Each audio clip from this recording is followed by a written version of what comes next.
은혜와 진리가 충만하니라.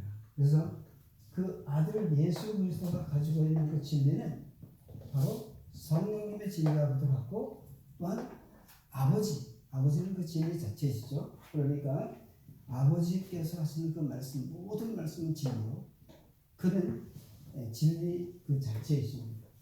성령께서는 누구냐면 진리의 영이라고 말씀했어요. 그래서 우리는 마지막 때 분별할 때 아들, 성령, 아버지 이 셋으로 분별을 하는데, 이렇게 분별해서 분별이 안 될 것이 저는 없다고 생각하고 있습니다. 그래서 지금까지 우리가 거의 16번 강의를 지금 아들 예수 그리스도에 대해서, 그리스도는 곧 메시아로 오셨고 공생의 3년 동안 뭐를 가르치셨냐면 3년 동안 뭘 가르치셨어요? 그는 왕이요, 제사장이요, 또 선지자 중에 선자로 오셨음을 알게 하셨어요. 그래서 저는 3년 동안 가르치신 이 아들을 통한, 아들의 말씀을 통한 이 가르침을 가지고 분별하라. 이 안에는 중요한 것이 그리스도 예수의 성품이 있다. 그렇게 말씀했어요. 그죠? 그리고 진리 안에서 분별하는데 아들을 통해서 분별하고 성령 안에서 분별하라. 성령께서는 우리에게 진리의 영이신데 은사도 주시고 열매도 주시는데, 우리가 열매를 통해서 또한 우리가 하나님의 뜻을 하나하나 분별할 수 있었습니다. 그리고 그 아름다운 열매가 성령의 9가지 열매로 드러나지만 한 열매라고 말씀했어요. 그 열매가 바로 우리에게 드러나는 성품이 되어야 됩니다. 그렇지 않을 때는 그것이 바로 우리가 그 진리 밖에 있구나 라고 하는 것을 깨닫는 것이고, 마지막으로 진리는 이 하나님 아버지께서는 진리시기 때문에 첫 번째, 두 번째를 가지고 아들 예수 그리스도와 또 성령님을 통해서 분별하지 못하는 것이 있을까요? 없을 거예요. 그러나 혼선이 오고 거기에 또 어떤 그 논쟁이 있고, 그러면서 또한 이것은 좀 알기 어렵지 않느냐 라고 할 때 이 세 번째 아버지께 기도하고 여쭙는 겁니다. 그래서 아버지의 뜻을 여기서도 하나님 아버지의 뜻을 아는 거예요. 뭘 통해서? 간구, 기도를 통해서 아는 거예요. 그래서 지난주 토요일에 우리 전도사님께서도 누가복음 11장 말씀 가지고 토요 새벽 예배 때 그 말씀 전해주셨어요. 그렇죠?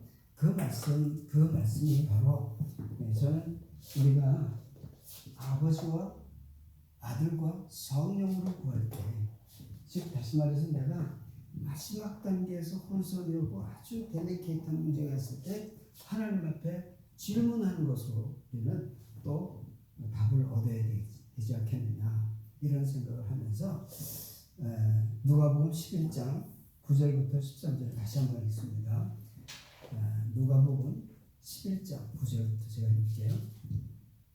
내가 또 너에게 이르노니 구하라, 그리하면 너에게 주실 것이요, 찾으라, 그러면 찾아낼 것이요, 문을 두드리라, 그럼 너에게 얻을 것이요, 구하는 자마다 받을 것이요, 찾는 이는 찾아낼 것이요, 두드리는 자에게는 열릴 것이니라. 그렇죠?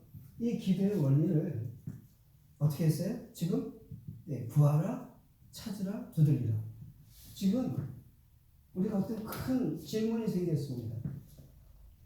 큰 논쟁이 생겼습니다. 이것이 심지어는 이단이냐 아니면 정통이냐, 이런 이단 시비에 걸리고, 또는 어떤 중요한 죽고 사는 문제, 죽느냐 사느냐 하는 생사의 문제를 놓고 우리는 아들과 성령을 통해서 응답을 받고 해서 잘 분별이 되어서 모르겠는데, 이 아버지의 심정에 대해서 잘 모르고 아버지가 이 진리 가운데 계심에도 불구하고 지금 아들과 성령은 살아계신다라고 하면서 아버지의 뜻하고 이게 상반되고 이것이 아버지의 뜻에 또는 충돌이 되고 하면 분명히 문제가 있다는 거죠. 그죠? 그래서 똑같은 우리 하나님을 믿는다고 하면서 그러면서 방향성과 그 메시지의 중심이 달라가지고 큰 논쟁이 벌어질 때가 있어요. 우리 크리스찬들 중에 가장 큰 논쟁이 뭐겠어요?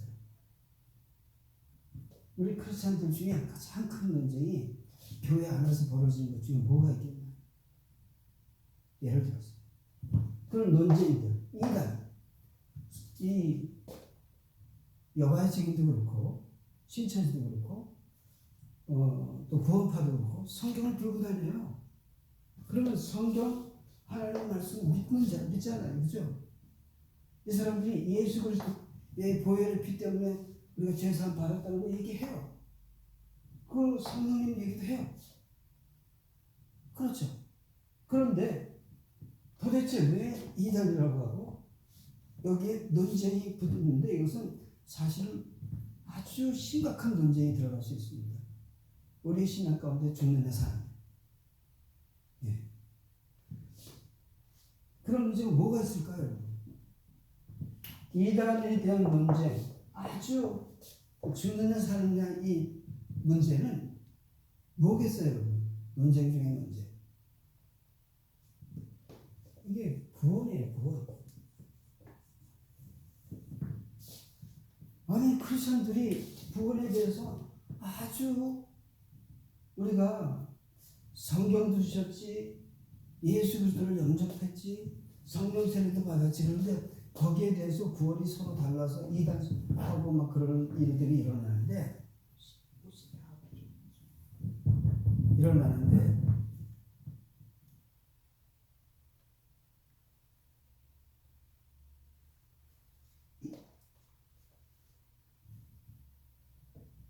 이 논쟁이 아주 심각한 논쟁이란 말이에요. 그렇죠? 이것만 있겠습니까? 우리 신앙생활 하다 보면. 근데 이것이 아버지의 심정이 아주 중요해요. 아버지의 심정하고 다른 이 모든 것은 내가 예수님을 믿는다고도 하고 성령 세례도 받았다고 하면서 이 이상한 현상들이 많이 나타나죠. 성령 세례 받은 사람들이 성령의 은사를 가지고 있는 사람들이 참 그 성품에 은사자들을 보면 아주 싸나운 분들을 많이 보게 되었어요. 그렇지 않은 분도 물론 많이 있습니다. 그러나 그런 부분을 볼 때 저분이 도대체가 왜 성품이 저러실까? 성령님의 은사는 그런 것이 아닐 텐데 열매가 없네. 열매는 아주 성품이 인격적이란 말입니다. 그런데 아들과 성령 다 예수님 믿고 성령 세례 받았다고 하면서도 이분이 이 구원에 대한 부분은 완고한 부분을 봤어요. 저는 물론 넓은 문이 구원의 길은 아니라고 생각하는 사람이기 때문에 좁은 문, 즉 그 문은 예수 그리스도다 라고 하는 그러한 아주 좁은 문의 구원관을 저는 갖고 있습니다. 그런데 이것이 어떤 율법주의냐 이런 것은 아니에요. 적어도 이 아버지의 심정을 잘 꿰뚫어 알 수 있는 그런 내용이 성경에 많이 있는데 저는 이 중에 몇 가지만 좀 살펴보면서 아버지의 심정께 여쭙고 기도하고 해서 우리가 오류가 없이 분별을 하고 그러면서 이 세 분이 함께 역사하시는 그러한 이 구원관을 바른 구원관을 가지기를 간절히 소망합니다. 우리 크리스천들을 보면 말이죠. 이 진리 안에 있어야 된다라고 하는데도 불구하고 내가 진리 안에 있지 않는데도 내가 사리를 판단하고 또는 내가 정죄를 하고 또는 내가 오해도 하고 하는 그런 일이 생길 수 있는 것이죠. 그죠? 그런데 그러면 진리가 우리는 무엇입니까라고 질문하면서 그 진리 안에 있을 때하고 진리 안에 있지 않을 때하고는 분명히 달라야 될 거예요. 그렇죠? 그럼 내가 아주 쉽게 한번 진리 안에 나는 있다라고 생각하는데 내가 진리 안에서 없을 경우는 어떤 경우가 있겠느냐? 나는 진리의 말씀을 압니다. 아버지의 신종 내가 알고 있습니다. 성령님도 내가 성령세를 받았고 예수님도 난 구주로 영접했고 주님이 내 안에 함께 계신 걸 압니다. 라고 하는 분이 진리 안에 없다라고 하면 성서적으로 진리 안에 없을 때는 언제 있겠느냐 말이죠. 응? 화낼 때, 예, 그럴 수 있어요. 누구를 원망할 때 또 용서하지 못할 때 또 누구를 미워할 때, 그죠? 화가 나가지고 막 열받아가지고 그럴 때 내가 누구를 미워한다든지 용서하지 못한다든지 내가 누구를 정죄한다든지 원망하면 이 안에 내 안에 진리가 없다라는 것을 분명히 아는 사람이 지혜로운 사람이에요. 제가 제 말을 하는 게 아니고요. 성경을 가지고 얘기하는 거예요. 형제를 미워하는 자는 진리 안에 있지 아니하니라. 형제를 미워하는 자는 살인하는 자요 영생이 없느니라. 그 말씀이 어디에 있나요? 요한일서에 다 있어요. 그러니까 저와 여러분들은 내가 늘 진리 안에 있다라고 하는 것은 그리스도 성령 아버지 안에 있다라고 하는 것은 내가 하나님을 사랑하며 이웃을 사랑하는 나일 때만 내가 그 안에 있는 거예요. 그래서 하나님을 사랑하고 이웃을 사랑한다라고 하는 이 사랑이 바로 이 진리의 몸체예요. 사랑. 제가 세 가지 법을 얘기했죠. 오늘 우리 그 저녁 성경 공부 시간에도 그 얘기를 또 해야 되는데 세 가지 법을 얘기했어요. 세 가지 법 기억하시나요? 첫 번째 율법. 율법의 정신이 있다 그랬어요. 율법의 정신이 뭐라고요? 사랑. 율법의 정신인 사랑이 빠지면 율법은 다 정죄하고 죽이는 법밖에 안 돼요. 그러나 율법은 살리는 법이에요. 어떤 분은 신학적으로 이분이 정리한 것이 아주 그런대로 아주 이렇게 잘 이렇게 정리하고 있는 분 중에 한 분입니다. 그런데도 이분이 율법에 대한 해석이 제가 마음에 안 드는 거야. 율법은 죄와 사망의 법이다. 그렇기 때문에 이것은 그렇게 이야기하면서 이끌고 나가는 그러한 분들이 어디에 있냐면 구원파도 그렇게 얘기를 해요. 내가 하도 어떤 분이 들어보라고 그래서 제가 그냥 억지로 들어가서 봤어요. 그때 그 얘기를 하더라고요. 예, 그 땡땡 목사라고 하는 분이 있잖아요.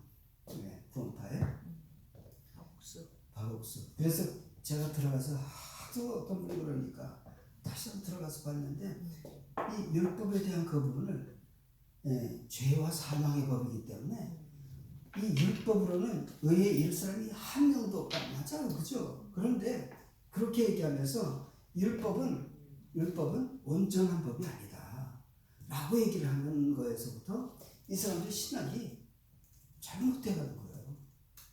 예. 우리 예수님의 말씀을 제대로 봐야죠. 예수님은 율법을 완성하러 오셨다고 하는 것은 사랑으로 그것이 하나가 되어서 모든 사람이 율법의 그 정신에 따라서 돌아오기를 원하는 거였잖아요. 그런데 그게 아니고 율법은 구약시대에 그냥 주어진 것이고 이것은 더 이상 지킬 필요가 없다라고까지 나가는 사람들이 잘못 해석하고 있는 거잖아요. 율법이 선한 법이요. 율법은 또한 굉장히 중요한 법이에요. 누구에게? 우리 모든 사람에게 사실은 율법을 통해서 하나님의 양심의 법을 우리에게 주시는 거예요. 그래서 예수님께서는 율법의 1.1핵이라도 없이 하는 것이 천지가 없어지는 것보다 나으리라고 하신 것도 율법은 1.1핵도 없어지지 않습니다. 아멘? 선한 법이라는 거예요. 그런데 이 성경을 잘못 해석하는 사람들이 율법을 잘못 해석해요. 그래서 제가 오래전에 저를 이제 이렇게 예수님께로 인도한 우리 한 분들이 있었는데 그분들도 율법은 구약 시대나 지키는 것이 우리는 복음 시대에 살고 있다 이렇게 얘기를 하세요. 근데 그것은 이 율법에 대한 해석이 잘못됐어요. 그래서 그런 부분이 아주 안타까운데 이게 잘못되면 이 구원관에서 완전히 다른 걸 얘기하게 돼요. 그러면서 우리가 세 가지 법을 꼭 기억하자고 했어요. 율법, 또 하나의 법은 예수 그리스도의 법. 예, 그리스도의 법. 그다음에 성령의 법. 예, 생명의 성령의 법. 그렇죠? 그래서 이 성령의 법과 그리스도의 법, 이 모든 것이 그 법 정신이 뭐라고 그랬어요? 사랑. 그러니까 이 율법이나 성령의 법이나 또 우리 그리스도의 법은 다 사랑으로 하나가 되어 있는 거거든요. 근데 그것을 분리하기 시작하는 건 누가 분리했어요? 사람들이 분리하는 거예요. 사람들이.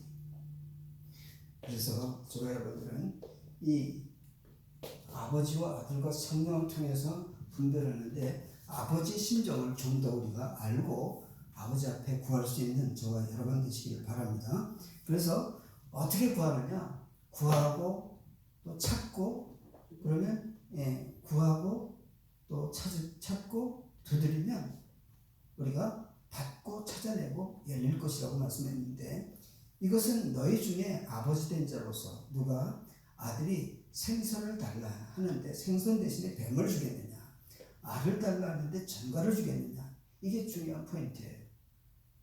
우리는 하나님 아버지 앞에 구하는 거예요. 그죠? 세상의 아버지도 좋은 거를 줄 줄 알거든. 하늘에 계신 그 아버지에게 구하는 것은 우리가 마땅히 구해야 될 줄로 믿습니다.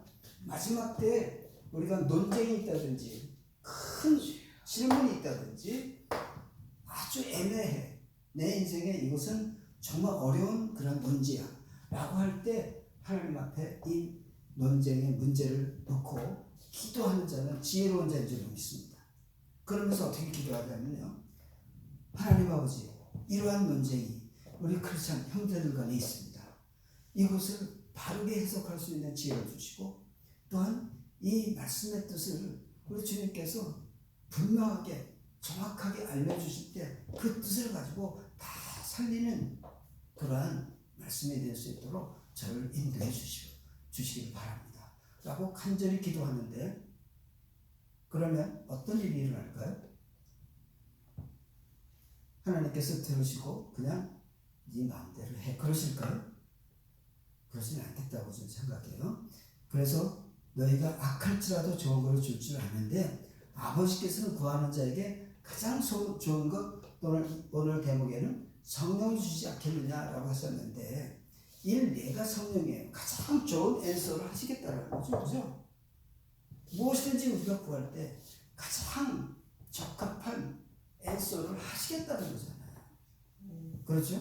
그렇기 때문에 우리는 지혜로운 자는 진리 가운데서 하나님 아버지께 질문해서 이 문제도 정말 정직함으로 우리가 나아가면서 겸비함으로 그 하나님 말씀을 받아서 말씀대로 우리가 그 예수님이 하신 말씀, 하나님이 하신 말씀, 성령께서 우리에게 감동을 주는 말씀으로 다시 정리하여 1절 겸비하고 낮아짐으로 그 하나님 말씀을 받아서 나갈 때 그럴 때 하나님께서는 이러한 논쟁과 이 이단의 그러한 이런 사설 이런 것에 매이지 않고 우리가 정말 분별하고 나올 수 있는 우리가 될 줄로 믿습니다.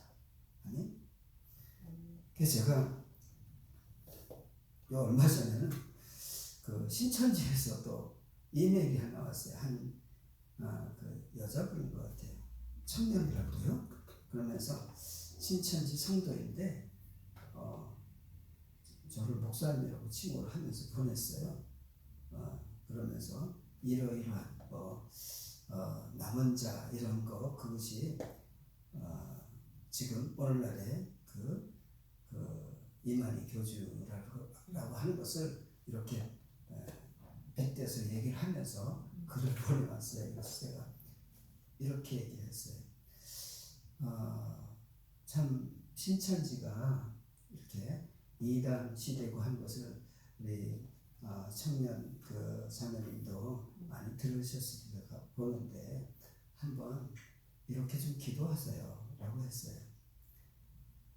참으로 이렇게 많은 사람들의 그러한 잘못된 부분을 지적하는 것도 한번 읽어보시지만 하나님 앞에 기도하시라고. 왜 이것이 이단이고 왜 이것이 잘못됐는지 하나님 앞에 간절함으로 기도하시기에 내가 우선 진리 안에 있는가를 확인하고 내가 진리 안에 있다라고 하는 것은 내가 예수님을 구주로 영접하고 주는 것이 되시어 살아계신 하나님의 아들심을 믿고 또 성령님께서 나와 함께 하시는 즉 회개함으로 내가 죄사함 받고 성령 세례를 선물로 받았을 때 그럴 때 우선 그것을 구하시고 그 다음에 구하실 것이 하나님 앞에 지금 이 신천지가 이단이라고 하면 그것을 알려주세요 라고 좀 기도하십시오. 나도 함께 기도드리겠습니다 라고 보냈어요. 그러면서 이것이 그 이메일이 이 단체에서 오는 이메일이면 이제 전달이 안 될 것이고 아니면 아마 이 개인적으로 보냈다면 이 이메일을 아주 가장 싫어하는 것입니다. 그것도 한번 점검해 보시기 바랍니다. 그렇게 해서 보냈어요.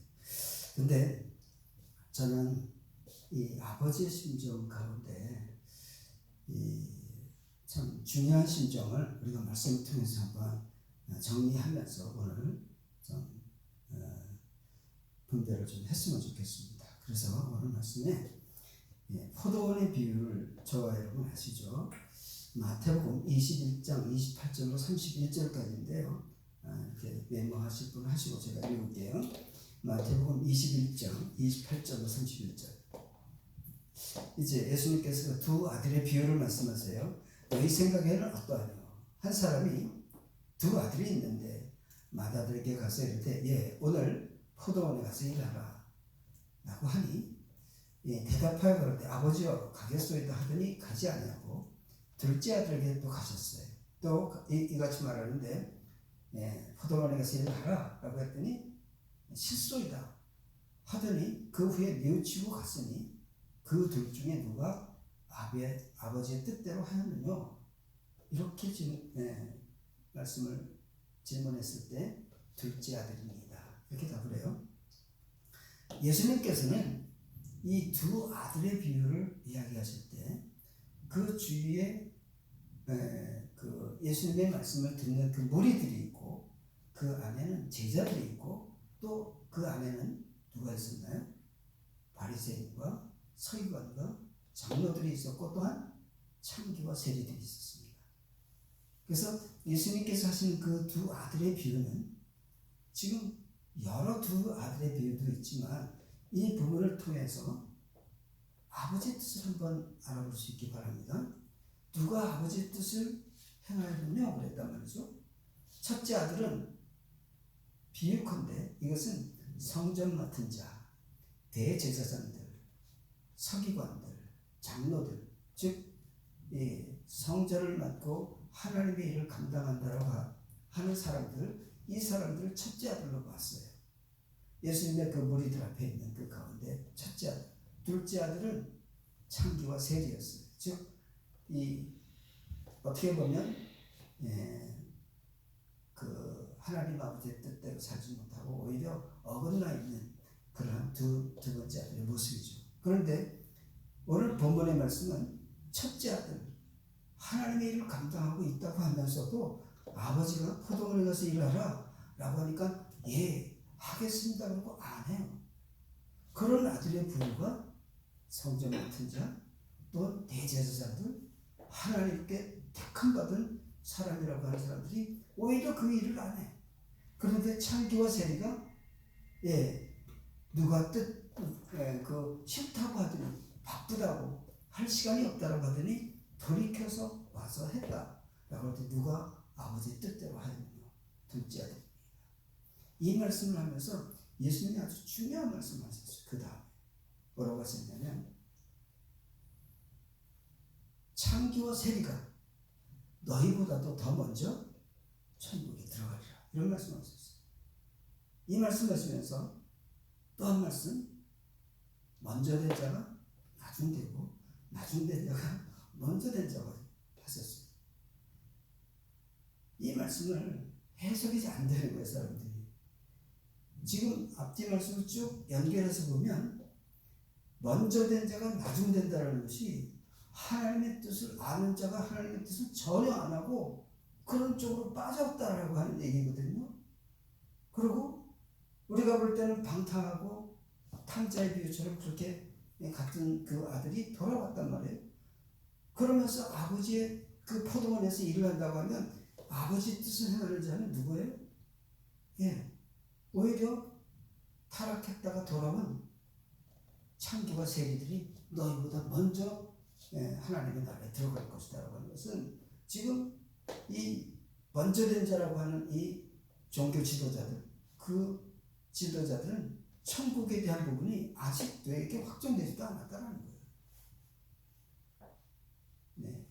그런데 우리는 그렇게 생각하고 있지 않잖아요. 신앙생활 그래도 내가 구력이 얼마인데, 내가 주의 일을 한 지가 얼마인데, 내가 그래도 집사로서, 내가 장로로서, 내가 이렇게까지 오랫동안 내가 주를 섬겼는데 무슨 소리 하는 거야? 아니죠. 그게 아니라는 거죠. 지금 그 현실 자체가 내가 과거에 했던 것, 무엇을 했든지 간에 지금 내 있는 이 상태에서 내가 무엇을 하느냐가 분명히 중요하다는 뜻이 이 안에 있는 줄로 믿습니다. 그러면서 또한 탕자의 비유도 하셨잖아요. 탕자의 비유도 똑같아요. 왜냐하면 큰 아들은 그래도 아버지하고 함께 있었어요. 그런데 그 아버지하고 함께 있으면서 그 안에 있는 속마음은 아버지하고 함께 있지를 않아요. 왜냐하면 아버지의 마음이 아니에요. 아버지의 뜻을 몰라요. 둘째 아들은 그 유산을 받아가지고 멀리 떠나가지고 방탕하여 그 완전히 망해서 우리 아버지의 집은 그래도 먹을 것이 있는데라고 하면서 돌아오는 그 아버지를, 그 아들을 아버지는 돌아올 걸 알고 기다리고 뛰어나가서 맞이하는 그 아버지의 심정을 누가 몰라요? 아들이 몰라요. 그 큰 아들이. 그래서 사실은 두 탕자의 비유거든요. 그것이 그냥 집단한 탕자만이 아니고 두 탕자의 비유예요. 두 탕자 중에 돌아온 탕자가 누구라고요? 둘째 아들이고 아직 첫째 아들은 돌아오지도 못한 탕자인 거나 마찬가지죠. 이거 똑같은 비유지 않아요, 그죠? 그런데 우리는 이것을 잘못 해석하고 있습니다. 그래서 저는 그 아버지의 근심이 되는 아들이 있는가 하면 아버지를 기쁘시게 하는 아들이 있다라고 하는 것 기억하면서 아버지의 뜻을 행하는 자는 아버지의 사명을 행하는 자다. 우리가 그것은 빈부 귀천에 있지 않냐고, 내가 어떤 직함에 있지 않냐고 진실로 주께로 돌아와서 아버지의 심정을 품고 나가는 자에게 하신 말씀인 줄로 믿습니다. 그렇게 해서 우리는 아주 중요한 메시지 중에 그 몇 가지를 살펴보는데요. 우리 주님께서 하시는 말씀 중에 그분의 그 성품상 아주 사람을 귀하게 보는 그런 성품이 있어요. 그러면서 바리새인과 서기관들에게도 계속 질책을 하면서도 이들이 돌아오기를 우리 주님은 원하시는 줄로 믿습니다. 그래서 저는 이 아버지의 심정 중에 제가 지난번에도 이런 말씀을 드린 기억이 나는데 하나님의 말씀 중에 에스겔서 18장 28절, 23절을 보면 이런 말씀이 있어요. 주 여호와의 말씀이니라 내가 어찌 악인이 죽는 것을 조금인들 기뻐하라. 그가 돌이켜 그 길에서 떠나 사는 것을 어찌 기뻐하지 아니하겠느냐. 아멘. 이것이 바로 탕자가 돌아와서 다시 아버지께로 돌아오는 것을 기뻐하시는 것이 아버지의 마음인 줄로 믿습니다. 또한 100마리의 양이 있는데 한 마리 잃어버린 양을 찾아서 돌아오시면서 어깨에 메고 돌아오시는 그 부분이 악인이 죽고 잃어버린 양이 죽고 죄인이 죽어가는 것을 조금씩도 기뻐하지 아니하시고 그를 그가 돌아오는 것을 기뻐하신 것이 우리 아버지의 심정인 줄로 믿습니다. 그래서 아버지의 심정으로 성경이 보여야 된다는 거예요. 아버지의 심정으로 성경이 안 보이면 이상한 이론이 나와요. 내 뜻이 나와요. 내 정당성이 나와요. 그게 누구요? 큰아들이에요. 우리가 지금 성경을 많이 알고 또 성경 해석자고 그러면서 지도자고 한데 아버지의 심정을 자칫 모르면 어떤 해석을 한다고요? 네, 바로 큰아들과 같은 해석을 해요. 아버지, 도대체 이럴 수가 있습니까? 이 허랑방탕하고 이 악인의 길을 가는 이에게 송아지를 잡아주고 색동옷을 입히고 옷가락지를 끼고 이거 말이 안 되지 않습니까? 이런 사람들은 아주 혼을 내서 다시는 이럴 리 없게 해야 되는 것이 마땅하지 않습니까? 라고 내주장하는 것이 아버지 심정을 몰라서 그런 거죠. 에스겔서 33장에 보면 나는 이렇게 말씀합니다. 나 여호와의 말씀이라 나의 삶을 두고 맹세하노니 하나님께서 본인을 들어서 맹세까지 하세요. 나는 악인이 죽는 것을 기뻐하지 않냐고 악인이 그 길에서 돌이켜 떠나 사는 것을 기뻐하느라. 아멘. 이스라엘 족속들아 그러면서 그렇게 말씀해요. 너희들 택함 받았지? 이스라엘 족속들아 돌이키라. 너희 악한 길에서 떠나라. 어찌 죽고자 하느냐 하셨다 하라. 그러면서 오히려 그 하나님께 선택받은 그 민족이라고 하는 이스라엘 백성들을 책망하고 지도자들을 책망하시는 거예요. 누가요? 하나님께서. 이방인들이 주께로 돌아와서 이렇게 주를 섬기는 것을 너희가 보지 않느냐라는 뜻도 거기에 담겨 있고요. 심지어는 잠언서 24장에 보면 내 원수가 넘어질 때 즐거워하지 말라. 그가 엎드러질 때 마음에 기뻐하지 말래요. 근데 우리가 그런 마음이 있나요? 있잖아요. 그게 누구의 마음? 아버지 심정을 몰라서 그렇죠. 누구의 마음? 큰아들의 마음. 여호와께서 이것을 보시고 기뻐하지 아니하사 그의 진노를 그에게서 옮겨 누구에게 쏟을 거라고요? 너희들에게 쏟겠다는 것이죠. 그래서 우리가 그러한 말씀을 한번 깊이 묵상하면서 참 마지막 때에 우리가 분별하는 그 분별 중에 하나님 앞에 기도하되 하나님의 그 심정을 기도하는데 사람에 대해서 함부로 대하는 심정이 있다면 내 정당성, 내 의, 내가 갖고 있는 어떤 잣대 이거를 통해서 사람을 함부로 폄하하고자 하는 그런 게 있다면 이는 아버지 심정은 아닙니다.